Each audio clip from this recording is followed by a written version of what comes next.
muchísimas gracias, señor director. Muchísimas gracias a la Real Academia por haber escuchado mi queja. Es verdad que me quejé el año pasado, pero bueno, siempre de buena manera y siempre tratando de aportar.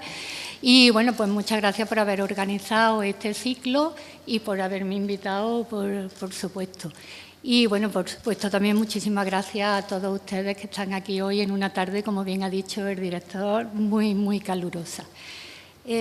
Yo voy a hablar de las mujeres de la familia Arnea, de lo poquito que conocemos y también de lo que no conocemos. También lo vamos a poner en evidencia, pero evidentemente, ya que conocemos poquito, yo lo que voy a tratar un poco es de encuadrarla en el contexto de la época en que vivieron, cómo se desarrollaba la vida de estas mujeres, cuál era el contexto social, cuál era las formas que ellas tenían a la hora de participar en la vida cívica, en la vida de la ciudad, o qué formas no le eran permitido participar, porque todo ello influyó y de una manera muy fuerte precisamente en la vida de estas mujeres que están relacionadas con los grandes hombres de la época, como fueron los dos Séneca, Séneca el Viejo, Séneca el filósofo y como fue Lucano.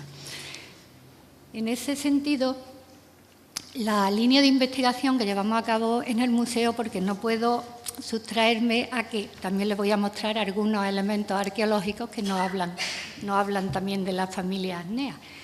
Como digo, la línea de trabajo que llevamos en el museo es de recuperación de la memoria de grupos olvidados de la historia que han intervenido, pues no sé, los mayores, los enfermos, los niños y las mujeres que desde una parte de la historiografía y desde hace poco se considera que no están suficientemente bien representadas, no solamente en los museos, sino también en los libros de historia, porque somos el 50% de la población y somos el 50% que hace también civilización. Y desde esa perspectiva, bueno, pues hay cantidad de mujeres y de hombres, compañeros y compañeras, investigando este tema desde la prehistoria, porque el conocer desde la prehistoria el rol y la diferenciación de papeles que hay entre hombre y mujer nos ayuda a conocer también por qué hoy existen las desigualdades que existen. Y además porque es algo que el museo le debe a la sociedad. El museo es un lugar donde se custodia la memoria y que tiene una responsabilidad, como digo, social muy importante. Porque cuando uno entra en el museo, y me lo van a permitir así coloquialmente, pues se cree todo, porque está allí escrito en un museo, ¿no? Y desde ese punto de vista, como digo, tenemos una responsabilidad importante, porque allí se generan valores, se exponen esos valores, se habla del otro, se habla de la otra parte de la población, en fin. Esa responsabilidad, como digo, la tenemos y desde esa perspectiva pues estamos trabajando en esta línea. Bueno, yo les voy poniendo aquí, por ejemplo, pues una muestra de una de las exposiciones que tuvimos que se dedicó solamente a inscripciones donde se hablaba. Bueno, eran inscripciones de mujeres donde con otra lectura se estaba viendo cómo eran mujeres que en su época también participaron en la sociedad. Centrándonos en el tema que tenemos, pues, que es la familia Arnea, lógicamente, pues desde finales de la República y en los comienzos del Imperio, esa época tan convulsa que puso las bases de lo que luego iba a ser todo el Imperio Romano, hubo una serie de personajes cordobeses, junto con una serie de personajes de la Bética, que tuvieron una influencia muy, muy fuerte, tanto a nivel político como a nivel intelectual, pero no solamente lo que se llama a nivel cultural, sino a nivel intelectual de lo que fue la ideología que se forjó a partir de Augusto, a partir de la familia Julio-Claudia, para sustentar ese Imperio Romano. Como digo, esa serie de personajes cordobeses tuvieron esa gran influencia y los que estaban más cerca, mejor situados, pues tuvieron la oportunidad de llevar los hilos del poder y de influir. Es el caso de la gens, es el caso de los miembros de la familia Arnea a la que perteneció Séneca y que evidentemente Séneca es paradigma de ello, puesto que prácticamente durante unos años fue el que llevó el imperio mientras estaba al lado de Nerón. También con esta imagen que le pongo aquí, de los rostros de la Córdoba romana, también en el museo pues vamos recuperando a estos personajes. En cuanto a las mujeres de la familia Arnés, aquí he puesto sus nombres y luego iremos diseccionando un poco y viendo quién era cada una de ellas. Está Elvia, está Marcia, Iunia, Pompeya Paulina, Acilia Lucana, Pola Argentaria y Novatila. No son las únicas de la familia, pero son de las que conocemos algo. De algunas no mucho, de algunas escasamente su nombre y bueno, ni siquiera eso, de otras. Pero, como decía al principio, no podemos sustraernos a hablar del contexto en el que vivieron estas mujeres, como digo, lo que fue pues los finales de la República, la época de las guerras civiles, donde donde prácticamente Roma queda destruida y eso va a dar lugar a forjar esa nueva idea que fue lo que Augusto y sus colaboradores hicieron con el imperio, que era recuperar a Roma, recuperar los valores antiguos, pero de una forma nueva. Bueno, pues en ese contexto también hay un cambio muy significativo dentro de lo que es la vida de las mujeres. Aquí sí hacerle un inciso porque, claro, el mundo romano, el imperio romano se desarrolló durante muchos siglos, el imperio y todo, tanto los reyes como la república. Entonces tampoco podemos generalizar porque cada época fue diferente y cada época pues tuvo una forma de enfrentarse a estas cuestiones. Siempre ponemos, o yo trato de hablar de esta inscripción, que es un poema funerario dedicado a Servilia, donde se ve, pues lo que todos pensamos, o creo que la mayoría hemos pensado muchas veces, que era la mujer romana, ¿no? Se habla, murió la dulce esposa, la madre cariñosa, la hija apreciada, la hermana querida, protectora sagrada de su casa, admirable por su vida recatada, la belleza, madre 4 veces por repetido designio de Lucina, y pues eso, la mujer de su casa, la mujer siempre en función de. Función es madre, es esposa, es hermana, en función de. Pero como digo, no solamente era eso.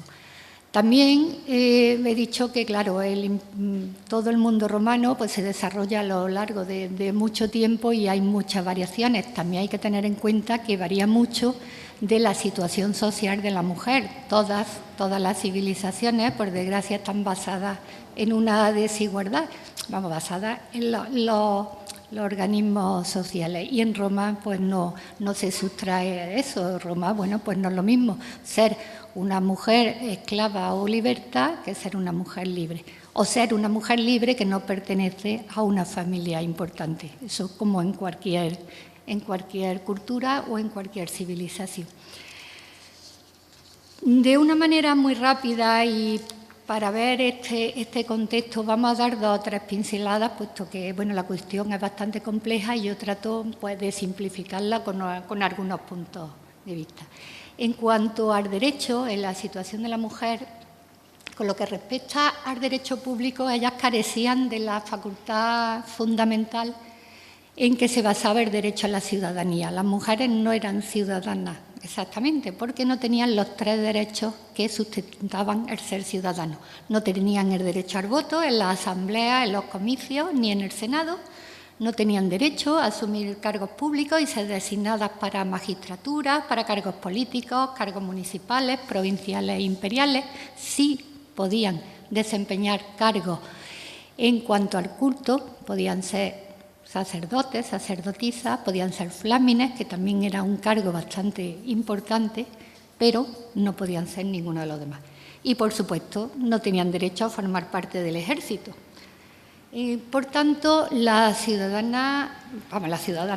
mujeres romanas son ciudadanas en función de que ellas reproducen a ciudadanos, ellas son las madres de los ciudadanos. Y no solamente son las madres, sino que mantienen el sistema familiar y social tradicional y son las que transmiten los valores que luego esos ciudadanos romanos van a llevar a cabo en su vida o en esos cargos públicos.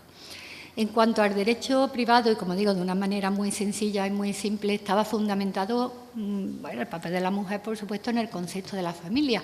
La familia era un grupo sometido al pater familia con la preeminencia del patriarcado y de un jefe. La mujer pasaba de ser tutelada por su padre a ser tutelada por su marido cuando se casaba. Y vamos a ver que, bueno, eso hay unos cambios a principios del imperio en que eso va a haber, bueno, pues como una transición que va a permitir que las mujeres, bueno, se salgan un poquito de eso de la tutela. Pero cuando pasaban a formar parte, cuando se casaban con su marido, pues ellas ya pasaban a formar parte de la familia del marido, ya no estaban en la suya. A pesar de todo esto, es verdad que en Roma se destaca que ellos entienden que la relación hombre-mujer no puede consistir en un mero dominio, en una explotación o en un sometimiento, por lo que he dicho antes, porque el papel de la mujer en la familia y en la sociedad era culturalmente muy valorado. Por eso, porque ellas son las que educan a su hijo y a su hija y son las que están transmitiendo los valores de Roma y son las transmisoras de esos valores civiles.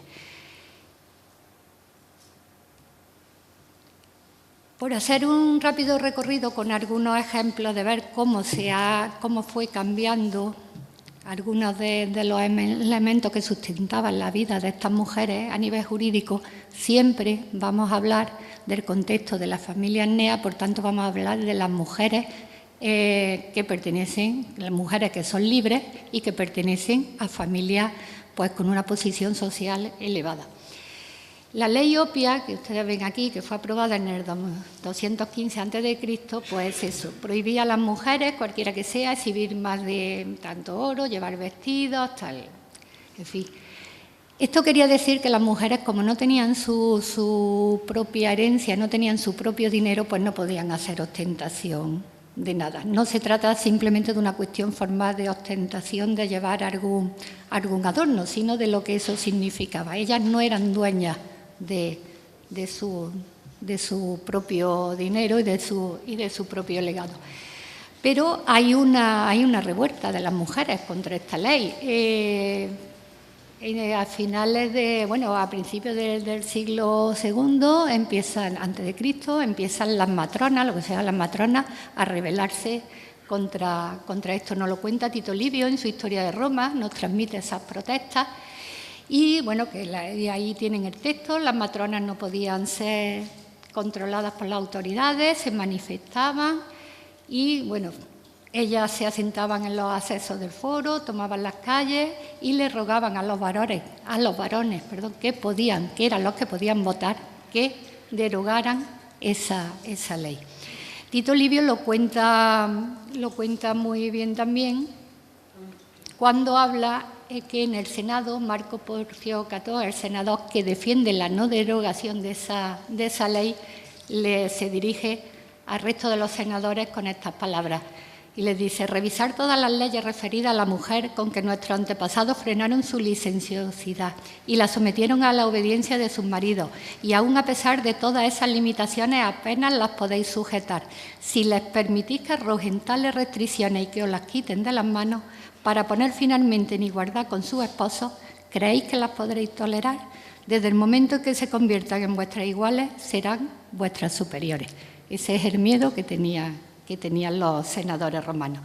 Luego dice que lo que ellas están exigiendo no es la derogación de una ley, que no es solamente un derecho o la derogación de una ley simplemente, sino que están pidiendo la derogación de una ley, dice textualmente, que promulgasteis con vuestros votos y que la experiencia de todos ellos, habla del hombre, ha sancionado que era una ley justa. Como digo, siempre desde esa perspectiva. Como ven, desde una época muy temprana están las mujeres reivindicando eso.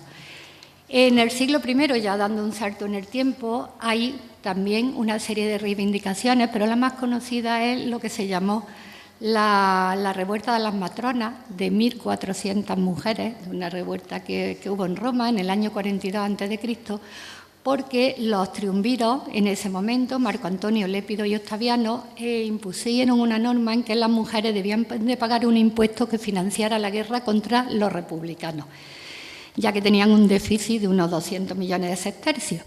y entonces necesitaban recaudar donde fuera. Bueno, pues la respuesta fue que 1.400 matronas de Roma se rebelaron contra esta norma, elevaron las quejas a las mujeres de las familias de los triunviros, con más o menos éxito, y como no conseguían nada, ellas se presentaron en el foro donde estaban los hombres, donde estaba la basílica, donde se impartía justicia y donde la oratoria se desarrollaba siempre por parte del hombre. Era un sitio impensable que las mujeres lo tomaran, y con esas palabras, pero vamos, ellas estuvieron allí. Y habla de que las matronas, franqueadas en su camino por el pueblo y los guardias, se situaron frente a la tribuna de los triunviros. Y una vez allí, Hortensia, que era su representante, le habló con un largo discurso. Entre otras cosas, ella dijo: en cuanto a vosotros, a los triunviros, que nos habéis privado de nuestros hijos, nuestros maridos, nuestros hermanos, con el pretexto de que habían de servir al Estado, o sea, que se lo habían llevado a la guerra, ahora pretendéis arrebatarnos nuestros bienes, reduciéndonos a una condición deshonrosa e indigna por nuestro nacimiento, nuestro carácter y nuestra naturaleza, o sea, por el hecho de ser mujeres. Dice Hortensia: ¿por qué hemos de pagar tributos nosotras, que no tenemos participación en magistratura, ni en honores, ni en generalatos, ni en absoluto en el gobierno de la cosa pública? Por las cuales razones os enzarzáis en luchas personales que abocan en calamidades tan grandes. O sea, vienen a decir: ¿para qué vamos a pagar si nos habéis dejado sin los varones de nuestra familia y además no tenemos derecho ninguno? Por tanto, las mujeres de esa época, de la época de las guerras civiles, del final de la República, pues empezaron a tomar conciencia de que tenían cierta fuerza, porque claro, ya había muy pocos hombres. Los hombres, por muertes, por el exilio, por todas las luchas que había, pues no estaban en Roma, y ellas tenían que hacerse cargo de todo. Y al tener que hacerse cargo de todo, incluso no, fundamentalmente de gestionar la vida y el patrimonio familiar, empezaron a tomar conciencia que sí, que tenían cierta fuerza.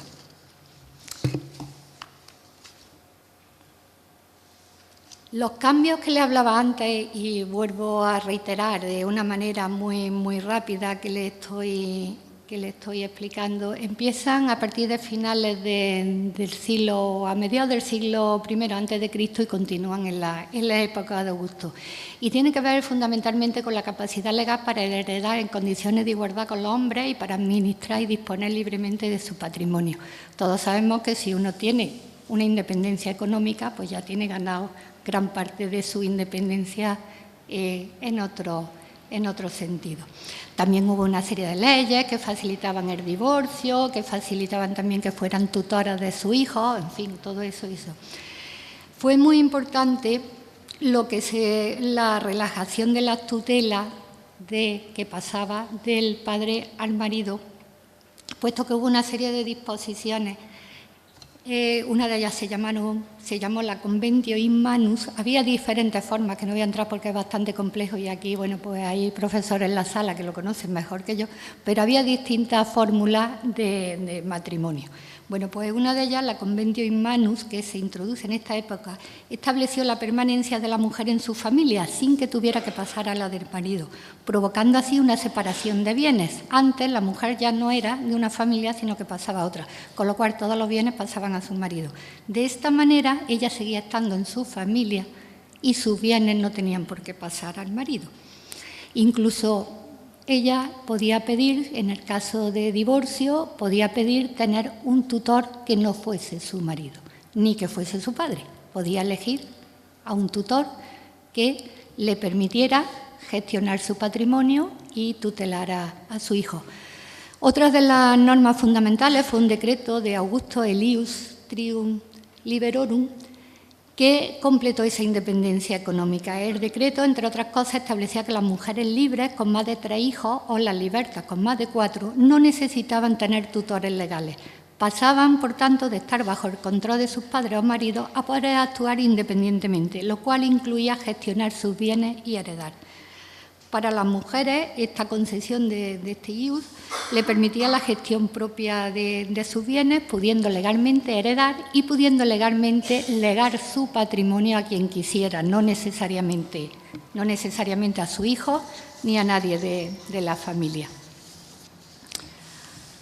Otro elemento importante, aparte de estos cambios, es el que se produce en la educación. Yo he cogido pues, estos dos ámbitos que me parecían fundamentales. Uno lo que es todo el elemento jurídico que constriñe la vida de estas mujeres y otro es la educación que tienen ellas.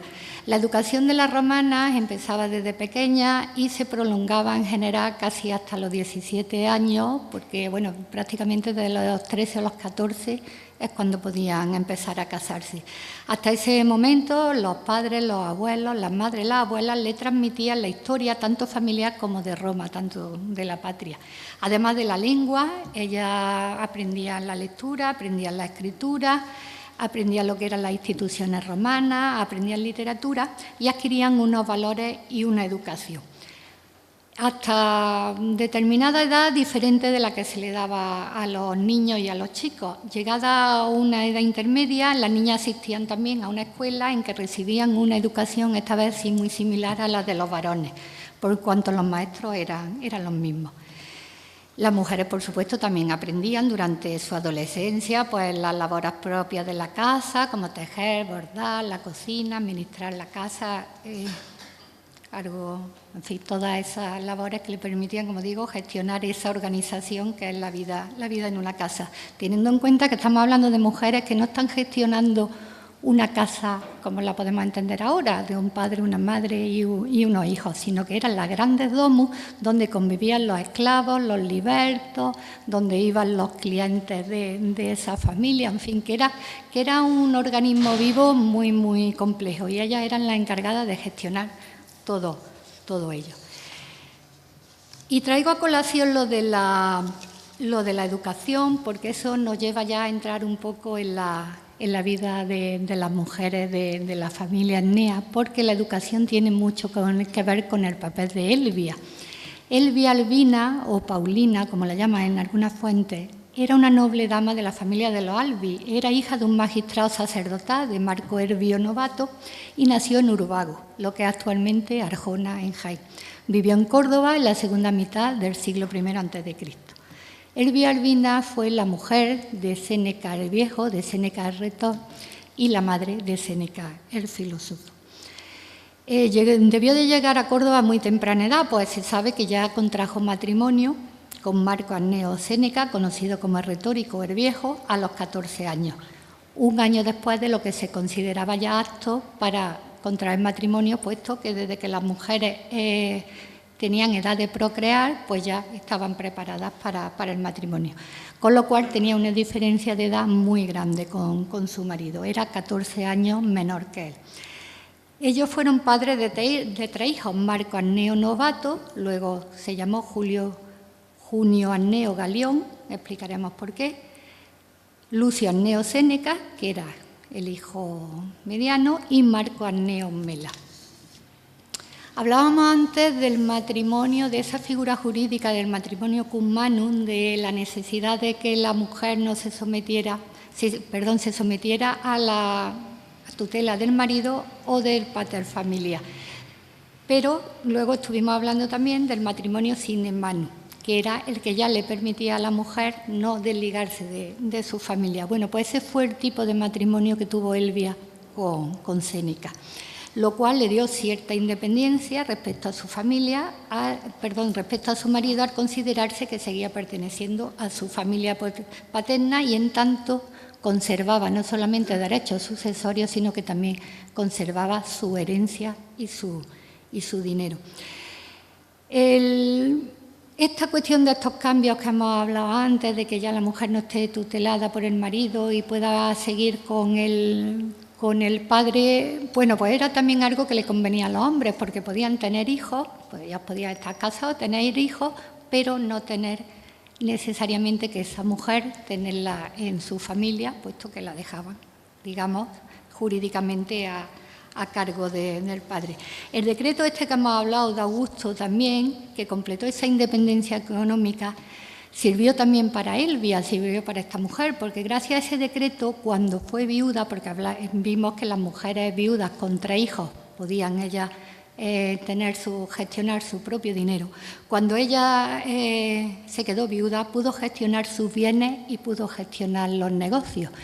Y hay noticias, no están contrastadas, de que Elvia fue una de las mujeres de la Córdoba romana, aparte de otros hombres, que puso su dinero a disposición de la construcción del teatro romano. Como comprenderán ustedes, también está muy ligado con el museo, puesto que conservamos allí dentro este teatro romano.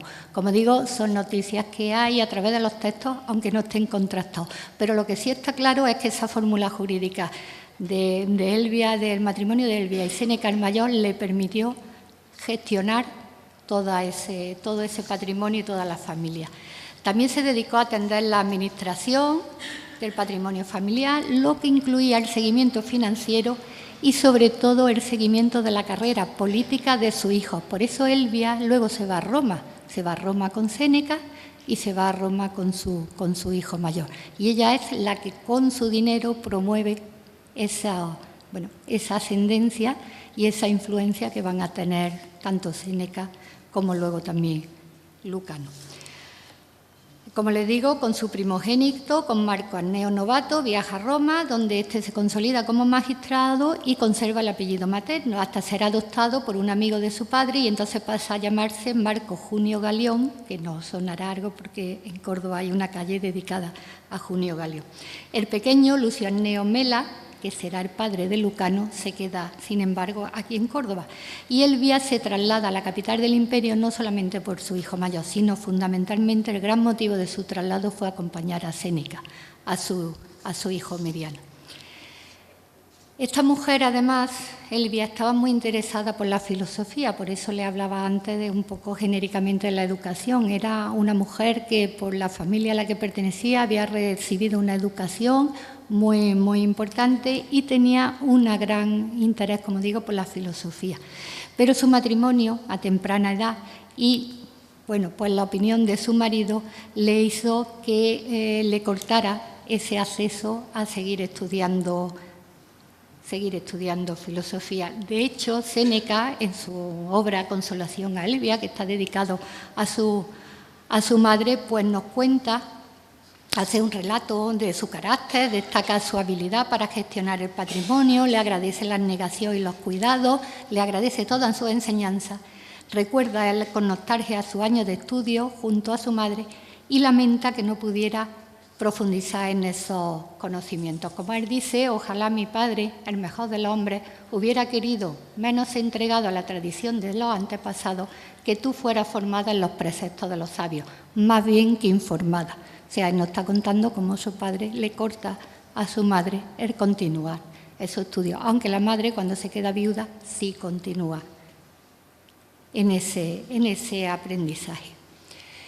Como ven, de Elvia pues conocemos bastantes cosas que yo le he resumido así rápidamente, no tanto como de otras mujeres de su familia, porque además es un personaje fundamental y crucial, como le he contado, bueno, y como conocemos en la formación de su hijo, en la formación de Séneca y en ese interés también por la filosofía.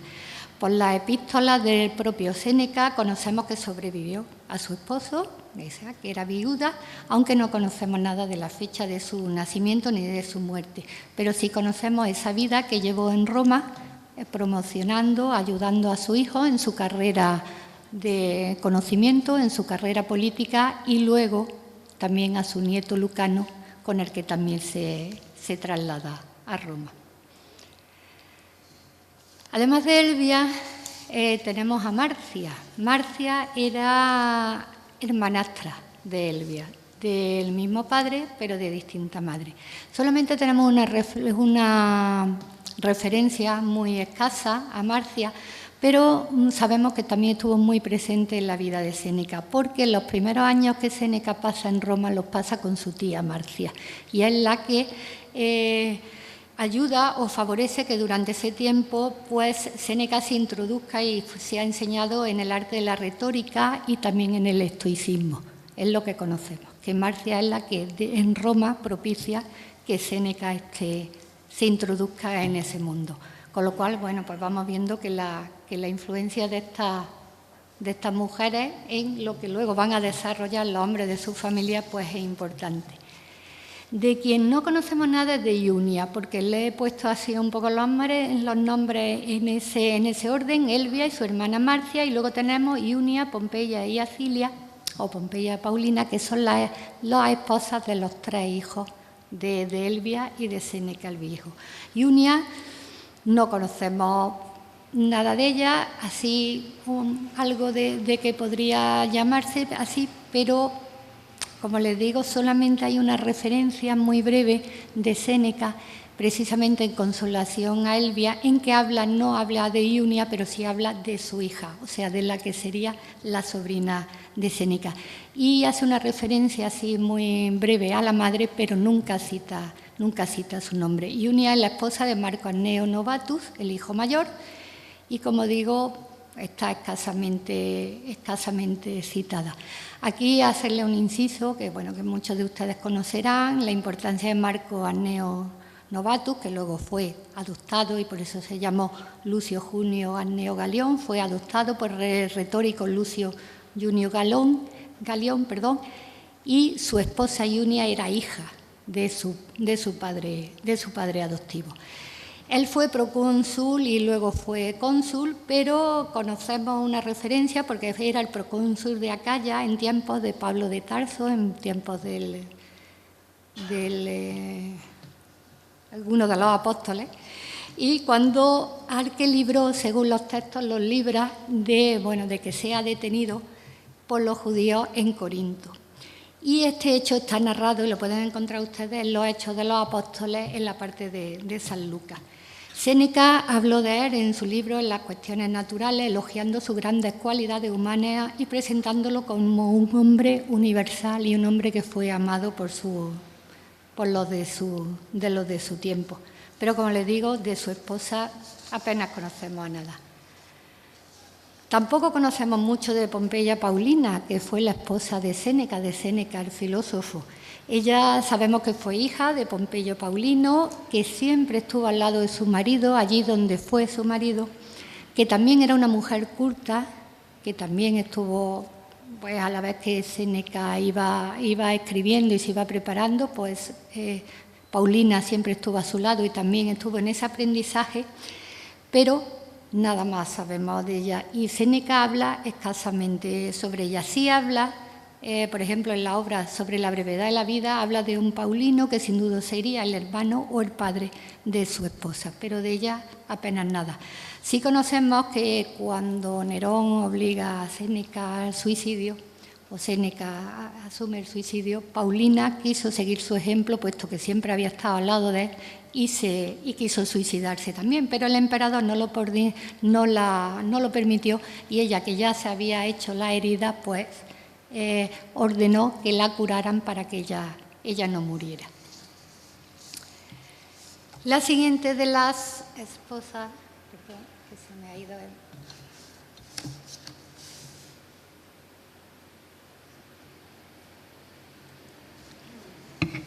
la última de las nueras, digamos, de Elvia y de Séneca el Viejo sería Acilia Lucana.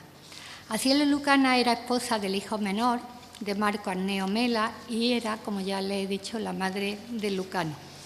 Ella pertenecía a la ilustre familia de los Acilios, era hija de Acilio Lucano, un orador de talento y un personaje muy bien relacionado con los altos funcionarios romanos de la Bética. Ella nació en Córdoba hacia el año 20 del siglo I y nació y procedía su familia del pueblo de Onuba, que así se llamaba El Carpio, la antigua población que actualmente es El Carpio. Acilia Lucana nació en esta familia que tenía unos contactos importantísimos, no solamente a nivel político, sino que tenía unas relaciones sociales y culturales muy, muy grandes. De hecho, ella siempre cultivó pues la filosofía, la literatura, porque en su familia y su relación con los grandes hombres de la época que conocía a través de su padre, pues tuvo esa oportunidad de educarse y de introducirse en el mundo cultural y político de la época. Tenemos que tener en cuenta que estamos hablando de una familia que es de una serie de familias influentes de la Bética y de Córdoba, que tienen un poder económico tremendo. Estamos hablando de la capital de la Bética, estamos hablando de Córdoba, estamos hablando de una ciudad donde se concentraba todo el comercio del aceite, de la plata, del Mons Mariano, del Cerro Muriano. Estamos hablando también que se concentraba todo el comercio del cereal de la campiña, ese cereal tan importante que en el Velum hispaniense también habla Julio César de que era, bueno, pues era parte del granero de Roma. Y también, bueno, pues de las salazones, del comercio de las salazones y, por supuesto, del vino. Todo eso confluía en Córdoba en la salida comercial hacia el resto del imperio. Y eso se ve en los restos arqueológicos, en los restos materiales que tenemos, esa gran cantidad de mármoles que vienen de todo el Mediterráneo, que sería carísimo importarlos.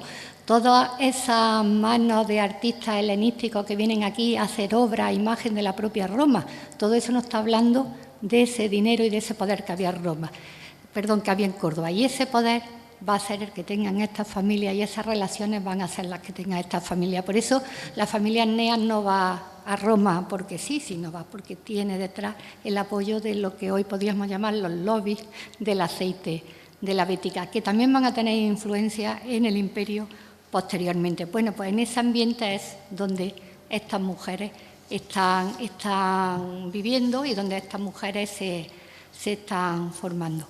Acilia, meses después del nacimiento de su hijo Lucano, junto con su familia y acompañada de su suegra, de Elvia, se traslada a Roma, donde los hermanos, tanto Novato como Séneca, hacía ya tiempo que estaban instalados y desarrollaban esa importante carrera política que ya conocemos.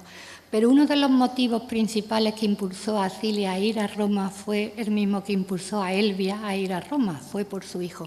Y fue por la educación de su hijo, por las ambiciones de alguien joven y que aspiraba a ser un gran intelectual de la época, y porque bajo la vigilancia y bajo la enseñanza de su tío Séneca estudió con los mejores maestros que le ilustraron, bueno, pues en todas las facetas de la filosofía y, por supuesto, de la elocuencia, de la expresión y de la lengua del latín.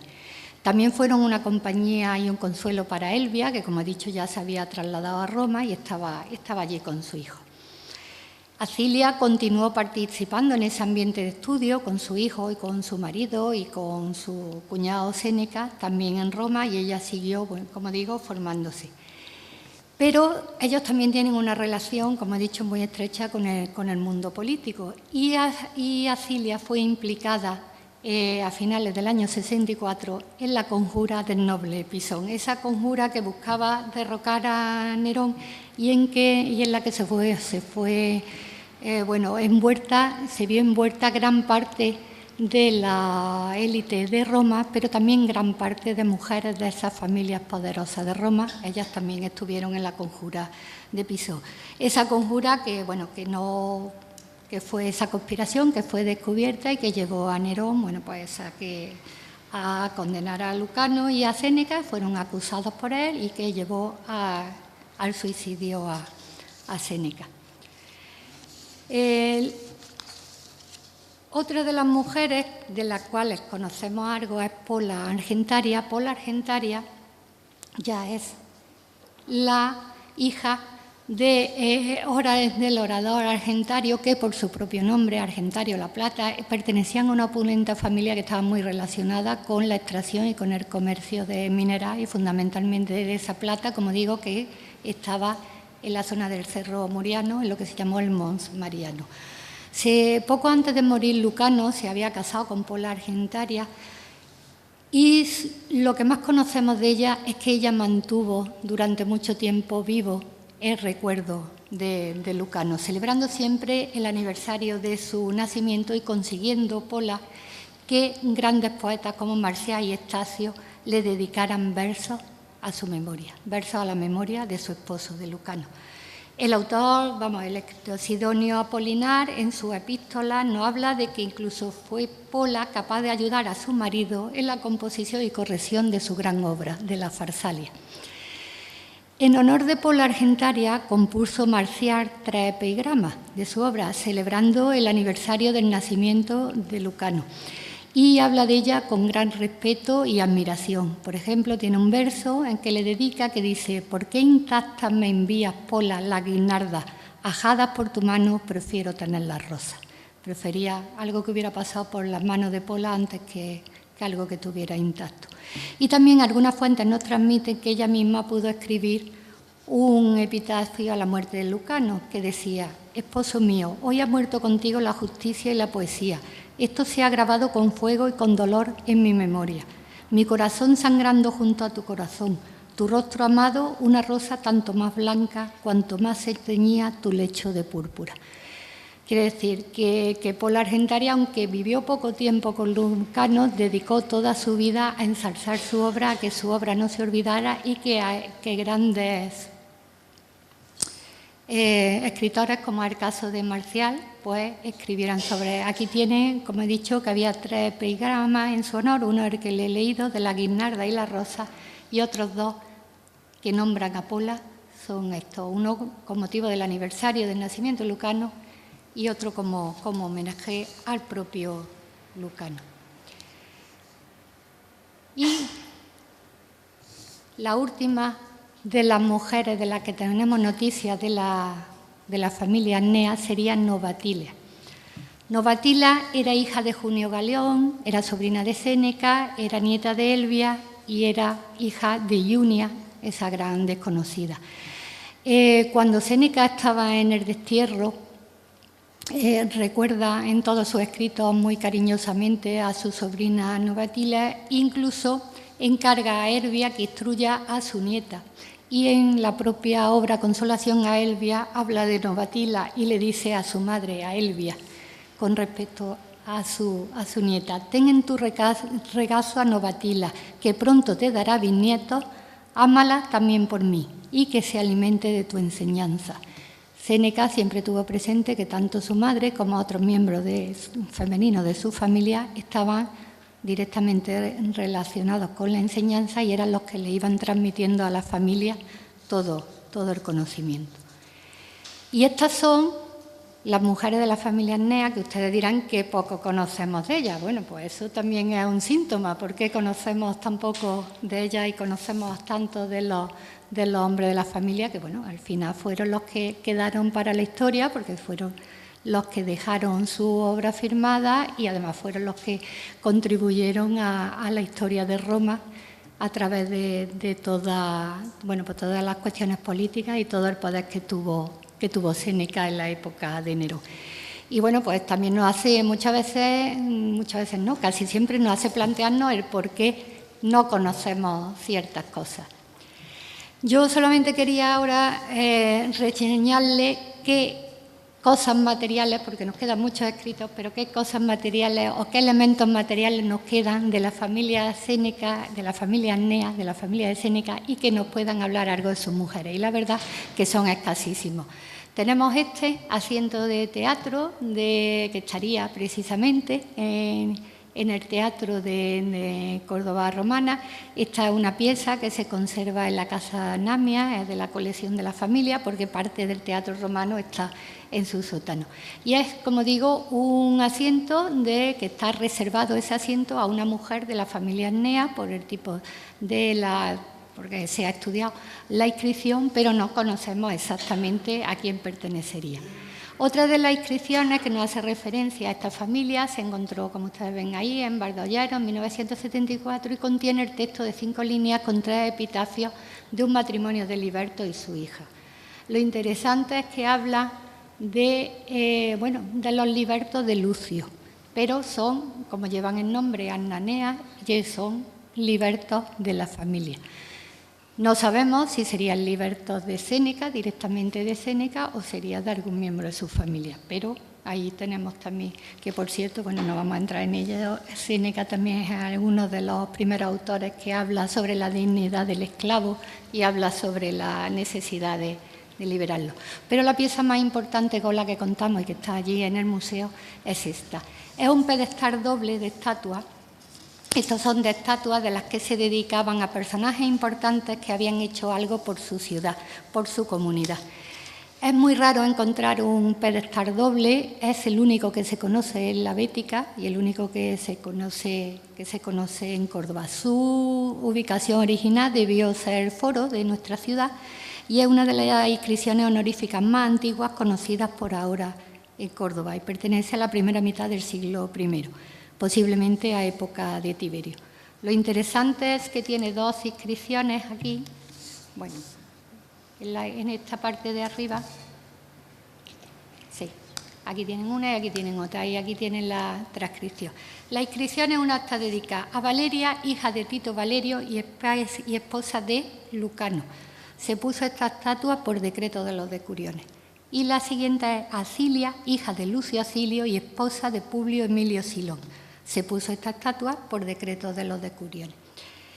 Valeria era la esposa del orador Lucio Acilio Lucano, pero era la abuela materna del senador y del poeta Lucano. Era la madre de Acilia, de la Acilia que hemos visto antes, y la otra Acilia, porque bueno, en el mundo romano se van repitiendo diferentes nombres que provienen de la familia, y la otra Acilia que tenemos aquí reflejada era tía materna, era hija de Valeria y tía materna de Lucano. Y es importante porque nos está mostrando que pertenecen a una familia, no son de la familia Annea, pero sí están relacionados con ellos y pertenecen a una familia en que las mujeres hicieron algo por su ciudad, porque si no, no le hubieran dedicado una inscripción de esta importancia. Esta inscripción sería un pedestal que mediría 1,70 m de altura y contendría la estatua de las dos mujeres a tamaño natural. No sabemos si serían de mármol o serían de mármol porque si serían de bronce o serían de mármol porque no nos han quedado restos.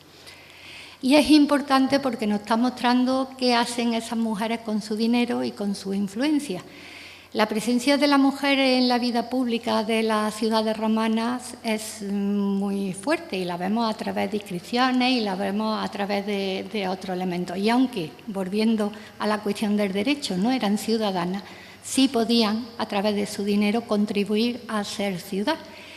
Y es lo que se ha estudiado y que se llama como madre o benefactora de la ciudad, pero es lo que se llama el matronazgo cívico. Es algo que se está estudiando desde hace unos años y se está estudiando todas las estatuas que hay conocidas, el porcentaje que están dedicados a mujeres y el porcentaje de inscripciones que también tenemos de mujeres en la Bética. Están en torno al 37-38% las que hasta ahora conocemos. No es un porcentaje menor de mujeres que hicieron algo por su ciudad, porque uno de los honores más ambicionados por estas familias era que le dedicaran, que la ciudad, que sus conciudadanos le dedicaran eran estos mecenas, lo que se llamó los evergetas en época romana, que con su dinero lo ponían a disposición de sus conciudadanos, haciendo bien obra pública o bien dedicándolo, bueno, pues a hacer juegos o bien dedicándolo a los templos.